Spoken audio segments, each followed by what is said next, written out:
of Big Bad Dogs. This is an indie game and it's on itch and it's free. Unfortunately, it's just a demo, but it's a very long demo. And yeah, let's just get to it. A lot of triggers here.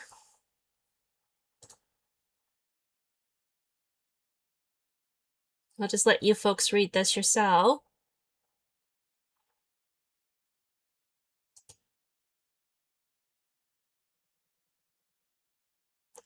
So I'm definitely not skipping this. No.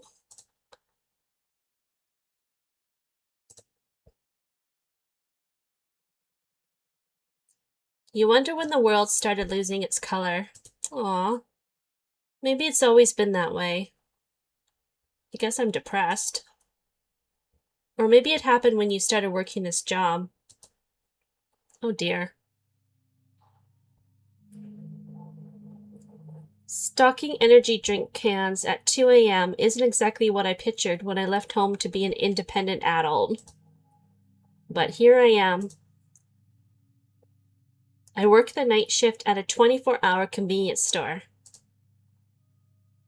Not because I have a burning passion for overpriced canned goods, or because I enjoy listening to the hum of fluorescent lights for 8 hours straight. Hell no. It's just practical. Fewer people, less noise, no pushy moms yelling at their kids, no manager breathing down my neck every 2 seconds. It's just me, the store, and the occasional weirdo wandering in for a frozen pizza and a six-pack. Sure, the night brings its fair share of creeps, but I've never had any real trouble. I just need whatever extra I can scrape together to survive.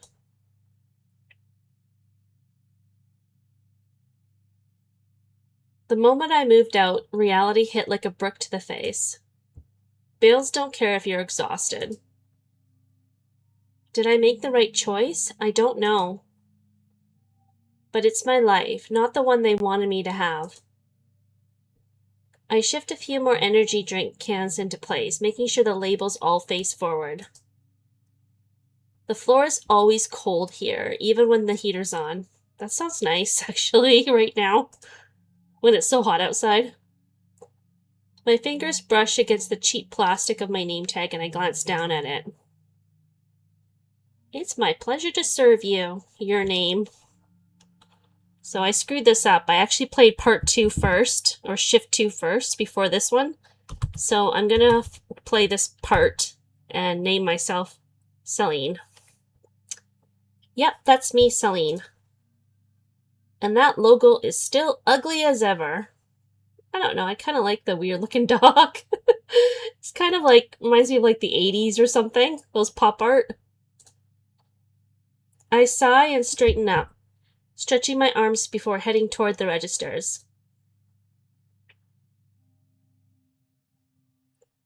The store is dead at this hour, and I'm stuck waiting for the next unfortunate soul who needs instant ramen at this ungodly hour.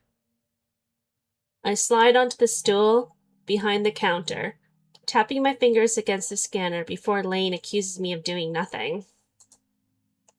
As a joke, of course. He's not really in the best position to tell me anything. I smile as I pick up the little yellow post-it stuck to the register. Ronnie Joe's the manager. Messy handwriting glares back at me. Restock the shelves. Lane, I swear, if I see them empty again. Clean the washrooms. Check the security cameras every hour as we've had complaints. Count the register before closing. No mistakes. I'm not going to complain. These are easy tasks. This should keep me busy for a while. I turn the piece of paper in my hand. Actually, this sounds kind of like a nice job. You can just kind of do what you want. P.S. Marriage is just legalized. Suffering kids. Stay single, Ronnie Joe. Okay, that's weird. Guess he doesn't like his wife. I stifle a laugh at the sight of these hideous drawings. Ronnie Joe is still trying to design a new logo for the store. Is that supposed to be a cat? That dog kind of looks like he's got a cigarette for a tail. Not that I smoke, kids. Don't start smoking. But more important, no boxes checked yet.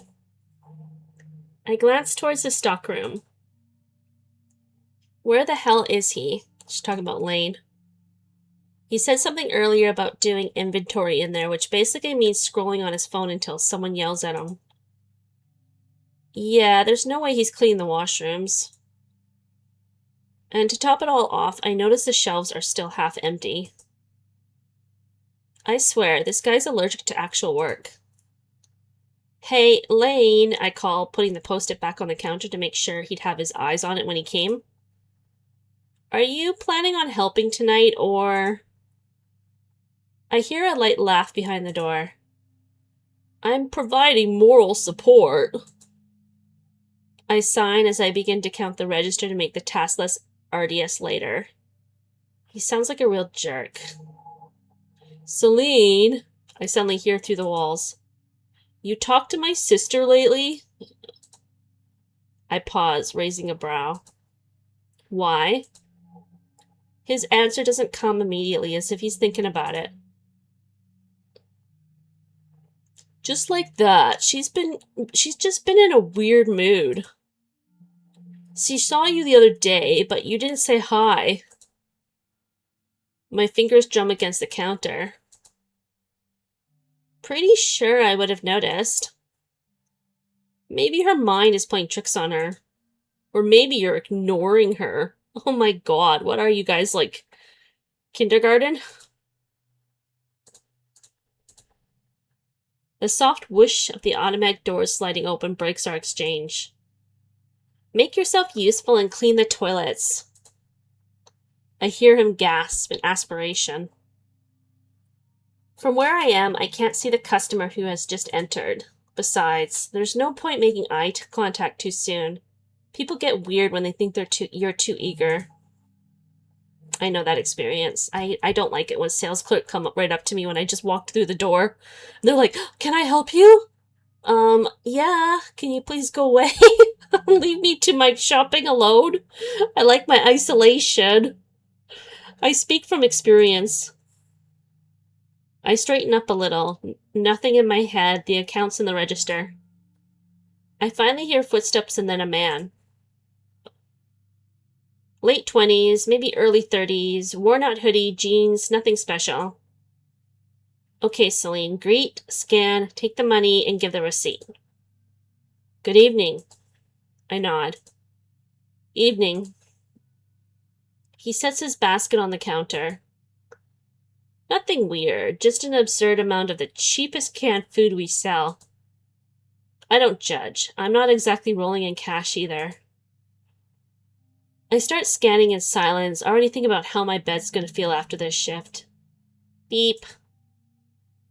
You always work this late? Like, you always work this late? That's a weird thing to say. What, are you following me? I pause. It's not an unusual question. Some customers are just trying to make small talk. I give my standard response. Yeah. Okay, it has to be said that I don't really make effort to be sociable. That sounds like me.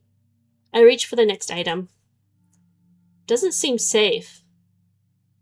I glance up. He's watching me as I force a polite smile. Well, someone's gotta do it. Just a conversation, you know. He leans his elbows on the counter way too close. A girl like you shouldn't be working alone at night. Not with everything that's been happening. Beep. What do you mean? He raises his brow like he thinks I'm stupid.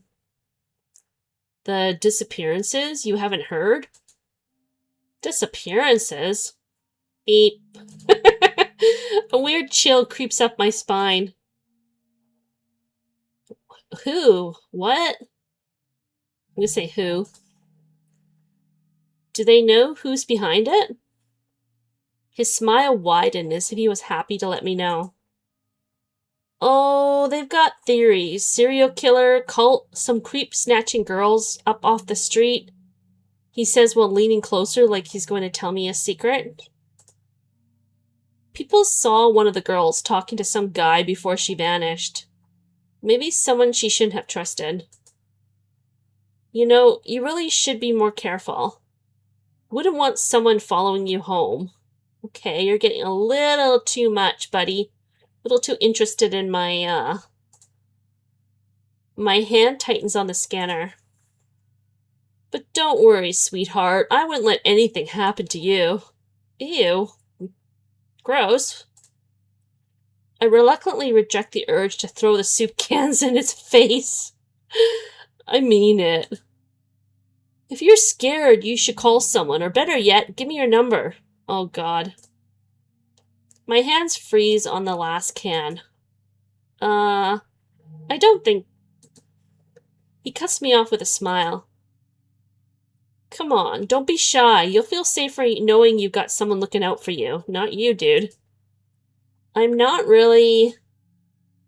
You got a boyfriend? He asked, his tone flipping drastically. Someone looking after you? There it is. That moment when you realize the guy making small talk was never just making small talk. I don't answer. Beep. No, huh? Thought so. I nervously bag his items. I don't really give out my number to customers. He chuckles. I'm not just some customer. Oh, God. Puke. I'm the guy who's gonna keep you safe. You need someone like me, sweetheart. You really do. He's still smiling, but there's something off in his eyes, like he's waiting for me to say yes, and he won't take no for an answer. Give me your number, he repeats, and this time there's no charm in his voice. Ugh. I refuse. I shake my head politely. No. I actually, I have a boyfriend. The second the word no leaves my mouth, his face changes. I expect him to laugh it off, play it cool. But he doesn't. Wow, really? After I've been nothing but nice to you? I nod awkwardly, pretending to wait for the receipt, which is ridiculous. He didn't pay yet. Yes. He scoffs, rolls his tongue over his teeth. You think you're too good to give me your number? You think you can just brush me off like I'm nothing? Oh my God, he's one of those narcissistic jerks. Thinks the world revolves around his football head. Guys like me, we're the ones who protect girls like you. Oh yeah. Just a Chad. No offense to all the good Chads out there. He growls, his voice shaking with barely contained rage. I swallow hard, forcing my voice steady. Sir, you need to leave. My stomach twists as I say it. Because I don't know if he will. And I don't know what will happen if he doesn't. He should have some bear mace behind the counter. He keeps staring at me. And slams his hand on the counter. Ooh. So what the poop is your problem? I don't like swearing. I flinch. I tell myself it's fine. Okay, where's Lane now? Come on, Lane, where are you? It's always fine. But for the first time here, I think about how small I am. About how fast he could move. About how no one would hear me if I screamed. And I hate that I even have to think about it.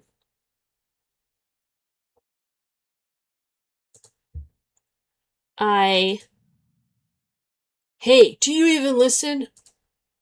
I freeze instantly, instinctively taking a step back behind the counter. But before I could walk away, his hand shoots out and grabs my wrist. Ooh. Ooh. Let go of me. Don't, he warns. Ooh. I'll teach you some manners. Oh my God. I'm suffocating. Alright. I don't know what to do. Maybe if I scream, it'll be worse. You should scream because your coworker's in the back room? But I need to alert Lane. I need to. Suddenly his smile fades and he freezes. My eyes hold back tears.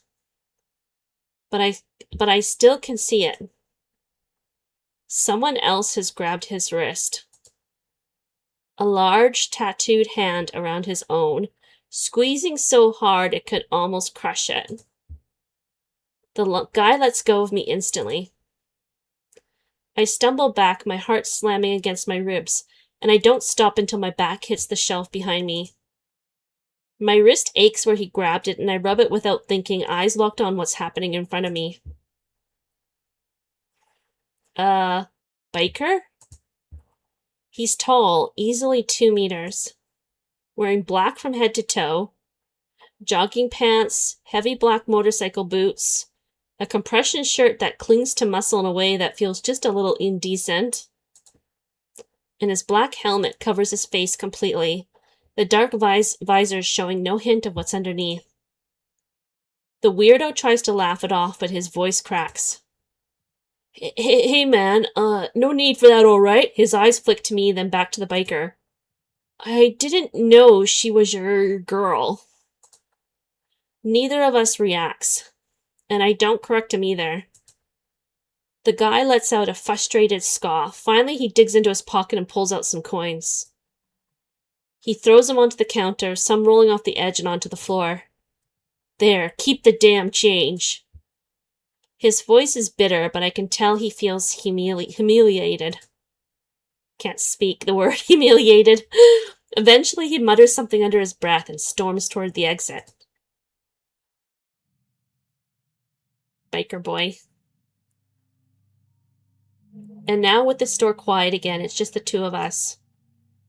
The biker stands there, just like me. Even without seeing his face, I can feel the intensity of his stare. His hand flexes, then drops to his side. Like maybe he's suddenly aware of what he just did. The air is still thick and ugly, buzzing with everything he said. Everything he almost did. I stay frozen behind the counter. I should move, call Lane, but I don't. Because I can't. So I start picking up the coins scattered on the counter, pretending everything is okay. I raise my head in reflex and my eyes land on him. His voice is deep but soft, muffled by the helmet. He said just one word, but it was enough to take just a little of the pressure off my shoulders. Are you okay? Oh. The question catches me off guard more than anything else tonight. Because the terrifying biker who just manhandled someone without saying a word sounds like he's worried he overstepped. Yes. He's relieved, but the moment our eyes meet behind his visor, he jumps and looks away in the second.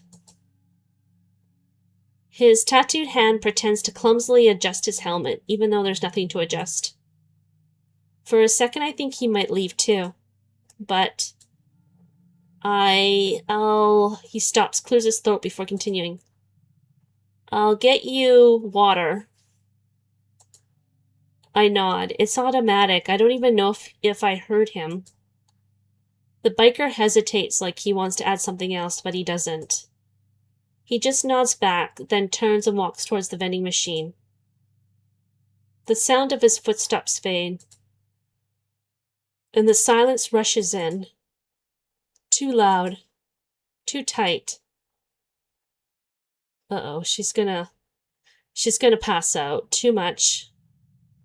My chest aches, my lungs won't work right. I feel it coming before it happens. That slow crush of something I can't fight. I grip the counter harder. I try to breathe. She's gonna pass out. She's going into shock. But I can't. She's too scared. Let's remember. Because that seems to be the only one. Breathe, breathe, breathe, breathe, then remember. Red. There's red. No. No, no, no, no, no, no. Uh-oh. Is this trauma? I close my eyes. Inhale. The air sticks halfway down my throat and my chest tightens even more. My hands stay locked around the edge of the counter, fingertips numb. Inhale. Hold. Exhale. It's still not right. I can't get enough air, can't get enough space, and the longer this goes on, the smaller the store feels, I guess? I try to find a rhythm, but it's all wrong. The pressure in my chest doesn't ease. It only tightens like a fist closing around my lungs. Just give in to it. It's okay. Or no, she's hyperventilating. My vision slowly stabilizes. My hands are still shaking, but the weight in my chest eases just a little. Okay, she's not. Enough for me to breathe without feeling like I'm going to pass out. God. I push a trembling hand through my hair. Of course it had to be some drunk that set me off. It's been a while since I've had one of those. I roll my shoulders back, shaking out the leftover tension, and finish picking up his damn coins before glancing around. Where's Lane? No Lane on the horizon. Useless. But Biker Boy is still around. He's standing like a statue in front of the vending machine, his hands shoved deep into the pockets of his black sweatpants. Maybe he's got no money. What the hell is he doing? Or he's just like wondering. My legs still feel a little unsteady when I push off the counter, but at least I'm moving. I need to move. Sitting in one spot, replaying what just happened, is only going to drag me right back into that spiral. I guess she went through some trauma. So I head toward the vending machine, toward him. And the closer I get, the weirder it looks. He's just standing there, doing absolutely nothing. I slow my steps, curiosity pegging despite everything else tonight has thrown at me. The machine hums softly. The little display flashes thank you message, but there's no bottle of water in the slot. No coins clinking back into the return tray. I exhale through my nose. Oh my God. Is he just standing here because the machine ate his money? That'd be funny. I stop a few feet away, watching him like a damn stalker. I should just go back to the counter. I don't know this guy. But he saved your life. After what happened, I really should be keeping my distance from strange men. I glance at him again. He's not looking at me, just shifts his weight from one foot to the other, doesn't move his hands either, doesn't reach for the buttons. Like he's trying to make himself smaller, despite being the biggest guy I've ever seen. Okay, I really shouldn't find this funny, I shouldn't. But a clumsy biker is exactly the kind of ridiculous distraction I need tonight. And I don't know why, but something about that makes it hard to walk away.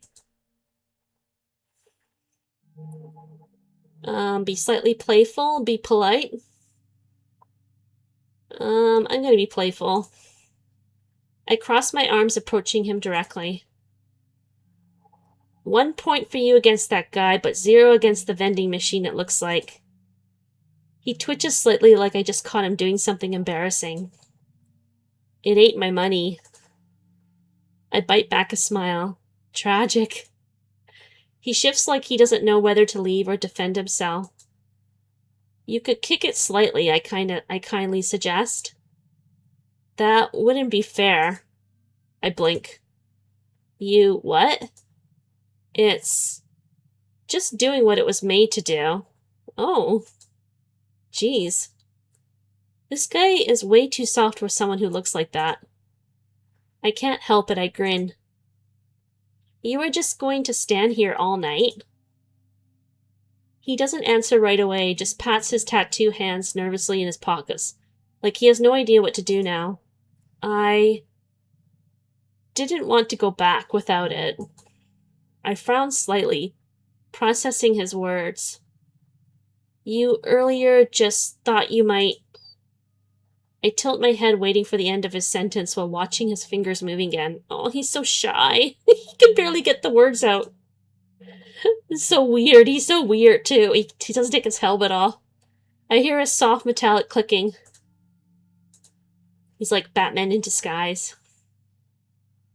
Coins? At first I thought with this weird stuff on his hands, I thought maybe he has the plague or something. But then I realized that no, it's tattoos. I nod toward his hands. You have more change. Maybe it'll work if you try again. That's not fair, dude. Don't let this poor guy use up his money on you. There's another hesitation, but his hand moves, and instead of coins, I see keys. What I'm guessing are the keys to his motorcycle. Bare, impersonal, just metal on a ring. In short, a man's key. I sigh. No coins? I cross my arms. I owe you a refund, then. His helmet turns slightly toward me. It's fine. It's not fine. That machine is basically a thief, and I work here. So technically, I'm its accomplice. He clearly doesn't know how to argue with that. I tap my fingers against my arm, looking at this huge, intimidating guy, looking lost over a couple of missing coins. You could pick something from the store that costs the same as the bottle. I'll ring it up as a return. I don't need anything. I raise an eyebrow. It wasn't for me. I glance at the vending machine, then at him, and suddenly I feel kind of stupid for not realizing it sooner. That bottle. He bought it for me. I barely even noticed at the time. I was too busy trying to breathe, but now... Oh...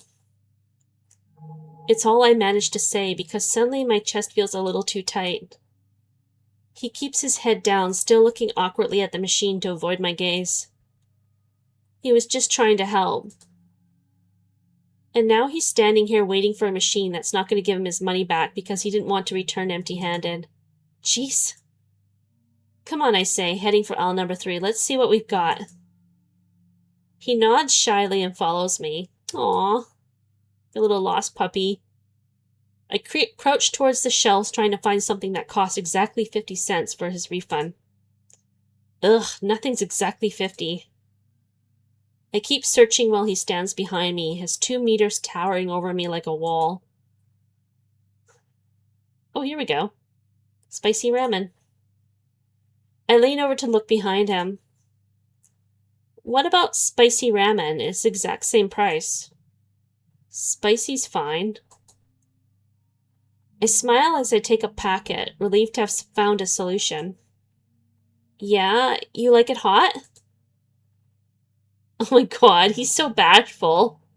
Just because she said, like, you like it hot, he thinks, dirty. Oh my goodness, sometimes. Cool, it comes with an extra sauce packet.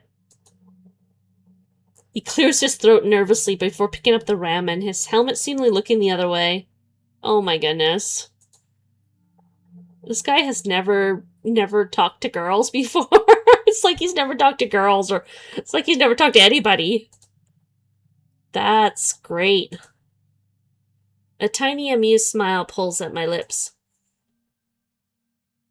He finally moves toward the counter, and as he walks away, I realize something.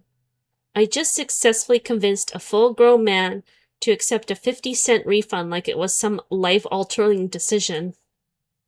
This guy is something else. He sure is. I don't know anybody that walks around with a helmet on their head. Unless they're deranged. But he probably is deranged. I grab a receipt from under the counter and scribble down the fake return, tearing off with a small flourish before sliding it toward him. Otherwise, Ronnie Joe will think someone stole from the store. And I don't need more work. For 50 cents? Oh my god. I don't even think they sell anything for 50 cents anymore. Mind you, this was supposed to be in the 90s, right? But even then, I don't recall noodles being 50 cents. There, proof that you officially got your refund.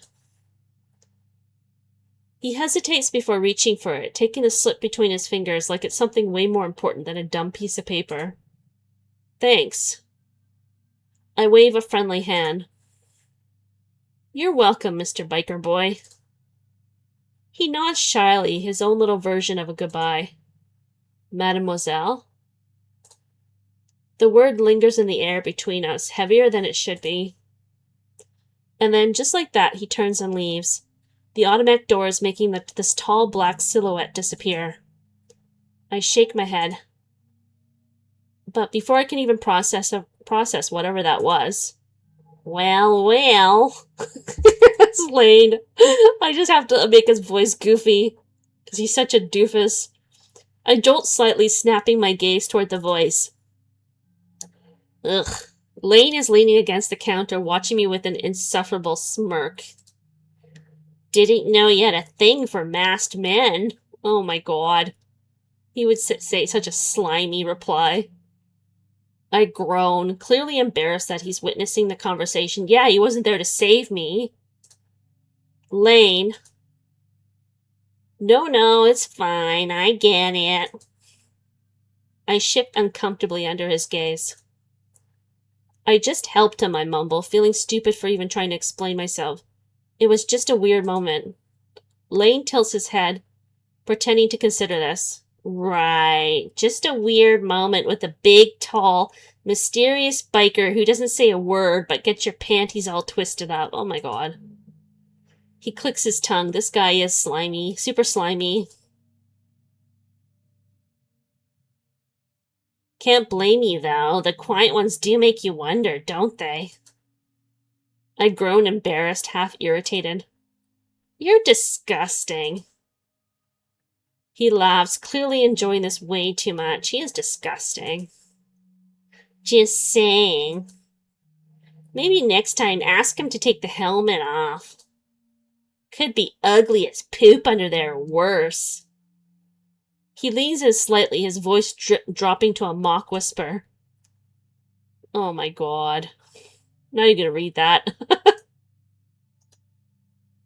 Lane! I shove past him, ignoring his chuckle. What a jerk. Before he can push it further, his phone buzzes. He pulls it out, glances at the screen, and his smirk fades into something more annoyed. Whatever, gotta deal with something. He shoves the phone back in his pocket, already halfway turned away. Useless. Don't go yourself over him in the meantime, okay? Ugh, such a creepy guy. What a scummy guy. Ugh. Where's my paper bag? Where's my barf bag? I roll my eyes so hard it almost hurts. Go away. You should report him for, like, you know, sexual misconduct or sexual abuse, you know, verbal abuse.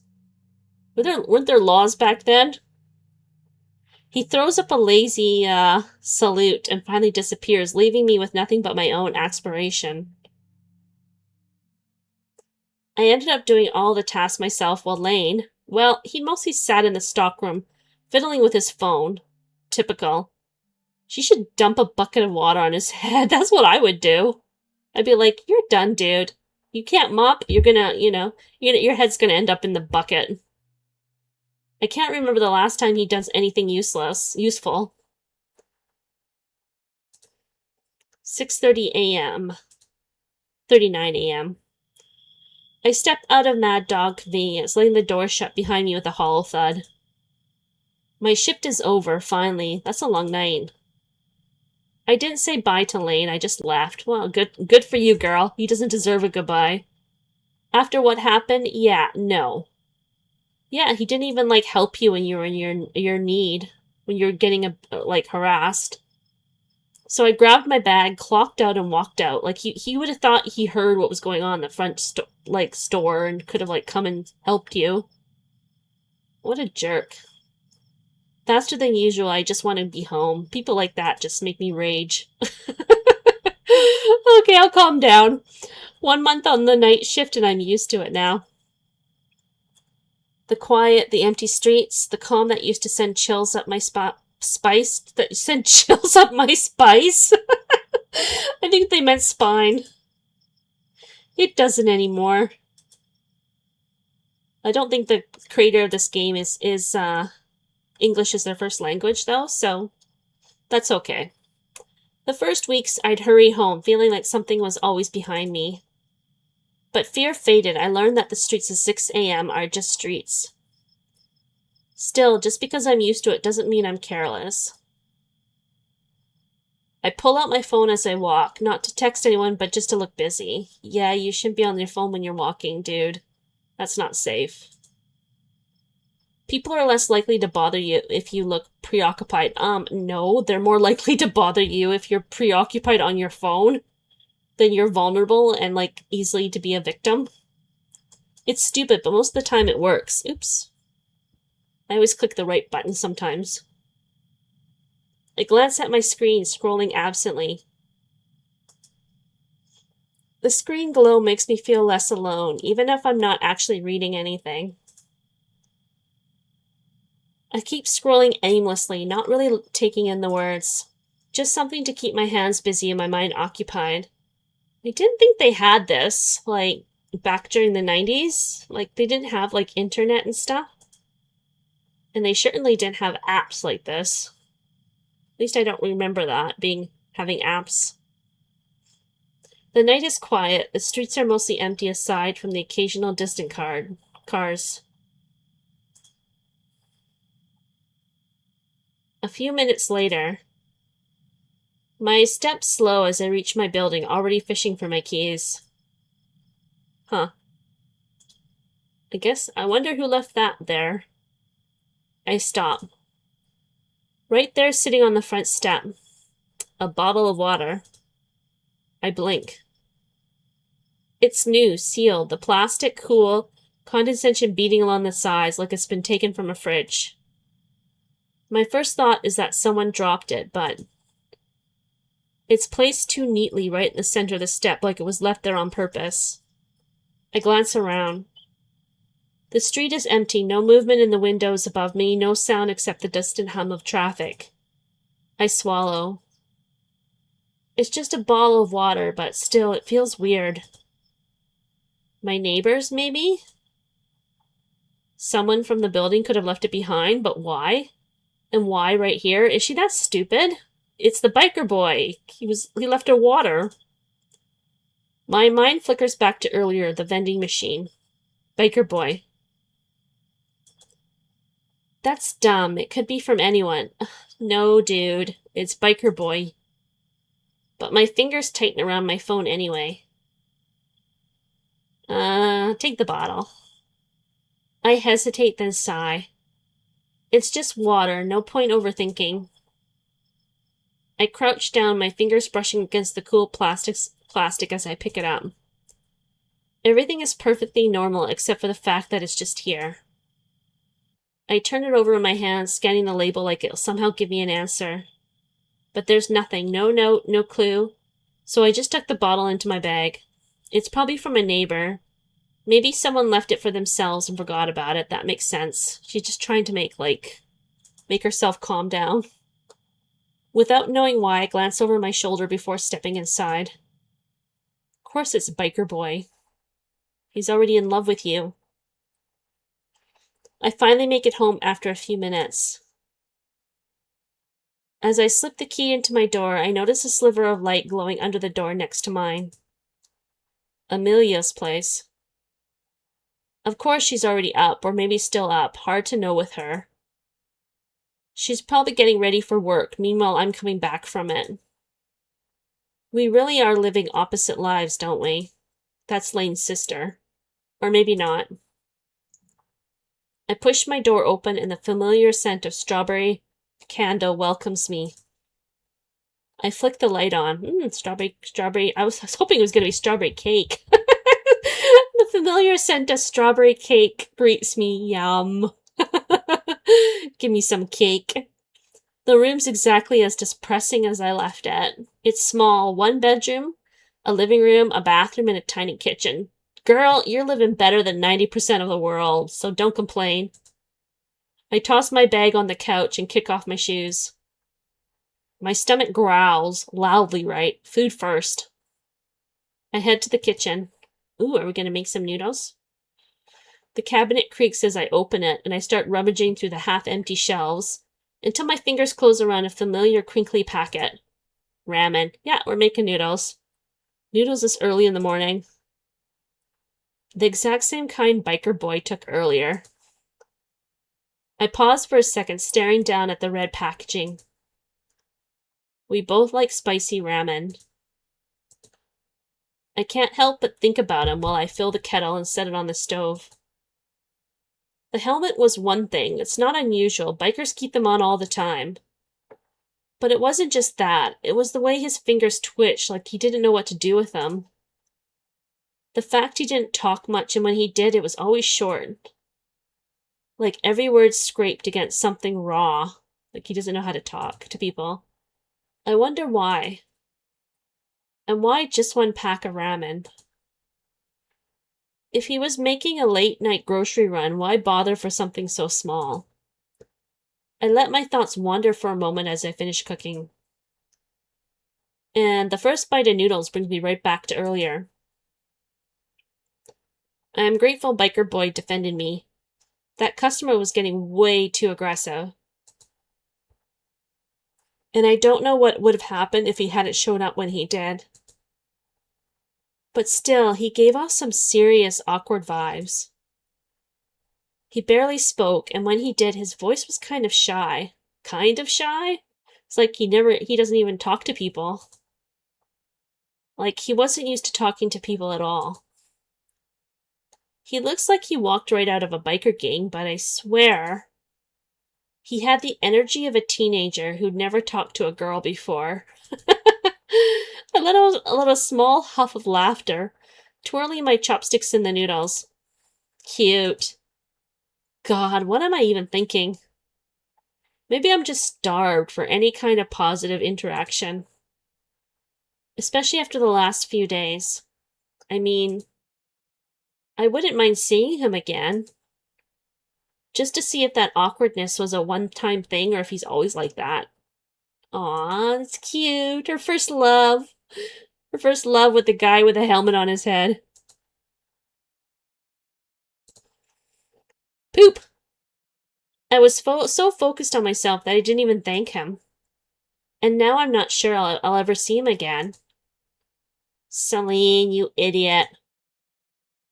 The sun's rays are already streaming through the blinds. I scraped the last few noodles from the bottom of the bowl and slurped them down.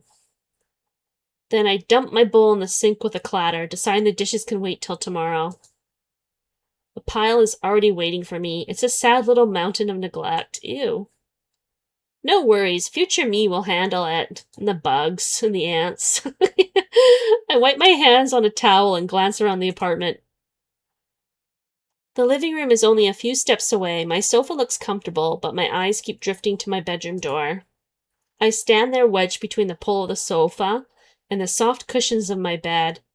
My body is heavy with exhaustion, but my mind is still reeling, still entangled in the strange events of the night. Go straight to bed. Screw the TV, screw the dishes, screw those ugly clothes. I'm dead on my feet and my bed is screaming, Celine! What about a shower? I can barely drag my feet across the floor before I would never ever go to bed after work, like in a dirty, grungy place like that. I would definitely shower before bed.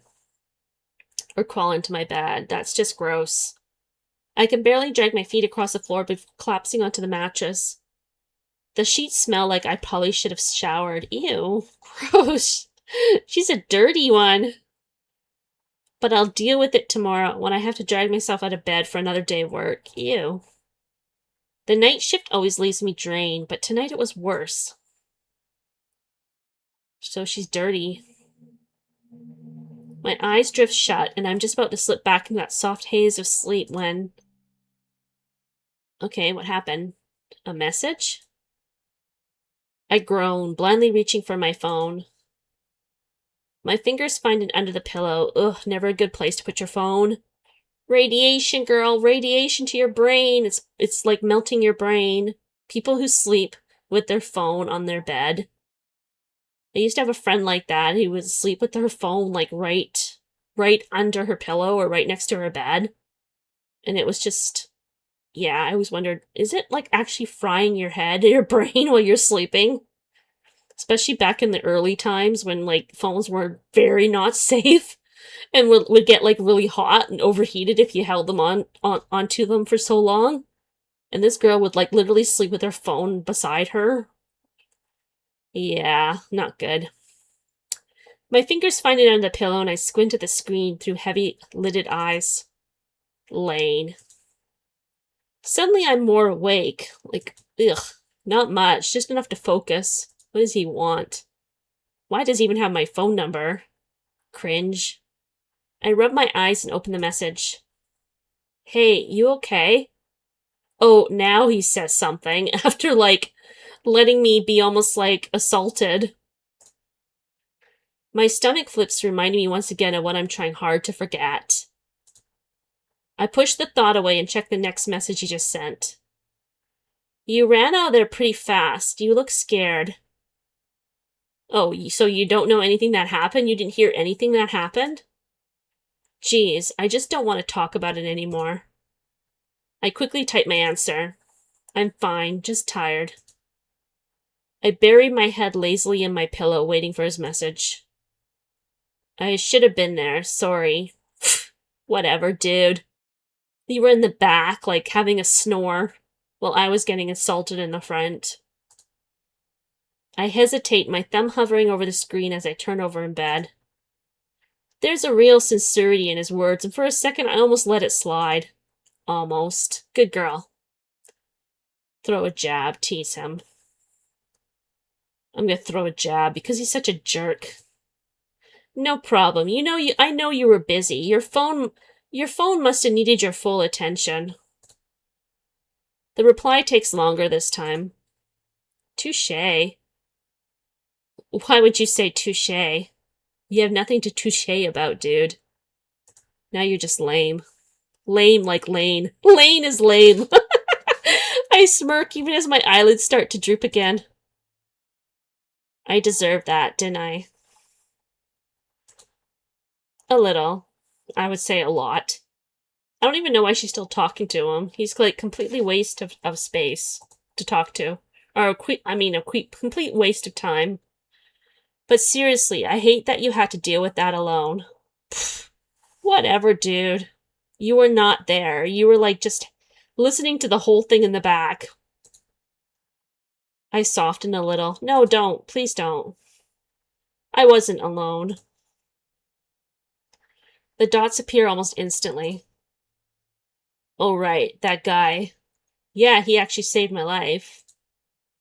You, except for you. You were useless. And there it is. Just saying. No dots this time. Oh, no. No. No. No. Decline. Decline! My heart jumps and I blink at the screen. I'm not talking to you. I'm going to bed. Lane's calling. Ignore. The phone buzzes until it goes silent, the room falling still again. I don't pick up. I close my eyes, but it doesn't last. Jeez. Just let me sleep. Is he trying again? Guess you're too busy thinking about your biker to pick up, huh? Oh my god. You are so immature. I was just worried, but get some rest. We'll talk later. No, we won't. I never want to talk to you again. You're... It just makes me so mad. I just want to punch something. Punch Lane. That's what I want to do. Stamp on his foot. I exhale through my nose, my thumb hovering over the screen. He makes me very angry, this person. I could answer, but I don't. Not after tonight. Yeah, he just abandoned me. And something terrible could have happened to me. And he wasn't there. And he was just like in the back, sleeping in the stockroom. Yet he heard everything. I lock my phone and toss it onto my bed. Lane can wait. Lane can wait forever. I try to fall asleep, but my brain refuses to shut off. The events of the night replay in my head. The creepy customer, The awkward encounter with biker boy. The way he called me. Mademoiselle. Who even says that in this country? Well, in France they do. I roll over, burying my face in the pillow. I wish someone would call me Mademoiselle. I get, like, Madame, or Ma'am, Ma'am. Oh my goodness. Ma'am is so rude. You call someone ma'am, but it makes me feel like an old spinster. It's like the worst thing to hear someone call you ma'am. Ma'am. What are you, like in the South? Drawl? Old West? Little House on the Prairie? Laurel Ingalls? Here, ma'am. We need to go out and, pick the cotton, ma'am. Oh my goodness. Don't want to offend anybody, but I'm just like, I just hate that word so much. Maybe it was supposed to be charming. Maybe he thought it made him sound mysterious or something. I would love that, mademoiselle. It's so, like, elegant. Or maybe he's just weird. No, he's elegant. Yeah, that's probably it. He's weird. You're weird. I can't help but smile a little. The language of love, huh? Oh, now you're talking. Language of love. Oh. Why not? If this is what passes for romance in my life, I'll take it. Yeah, you gotta take any little bit you can get your hands on. Any little bit you can gnaw at or, nibble at. You gotta grab that romance and run, girl. My eyelid grows heavier, and the thoughts start to blur along with the sound of Amelia's heels. She's finally heading to work. Late. Late Lane. She's late like her brother. She's lame. Lame Lane. I exhale slowly, already half asleep. It's routine at this point. She leaves when I come back. I leave when she comes back. That's just how it is. Like what? Are we supposed to be bosom buddies or something? Are we on each other's time bend? Except this time she stops. Right outside my door. I don't open my eyes, but I feel it. Like she's standing there thinking about knocking. Oh, did her brother already tell her what happened? Oh, God. I don't call out. I'm too tired, so I just wait. And a few seconds later, oh good, she's leaving. I was worried she was going to start banging on my door. It's like, go away. The footsteps start again and the sound fades. Amelia is gone. Finally, I can sleep. Sweet sleep, come and take me away. Take me away to Chocolate Land. French, ramen, tattoos. Helmet, biker boy. Is she like lucid dreaming? Love. Like, what's going on here? End of Shift 1 demo. Alright, folks. That was the end of Shift 1. Shift 2, sounds like I'm swearing. Shift 2 is coming up in Part 2. So just hold on to your pants, folks, and we'll get to Shift 2 in the next upload, and hope you really enjoyed that. And thanks again for watching, and have a great night.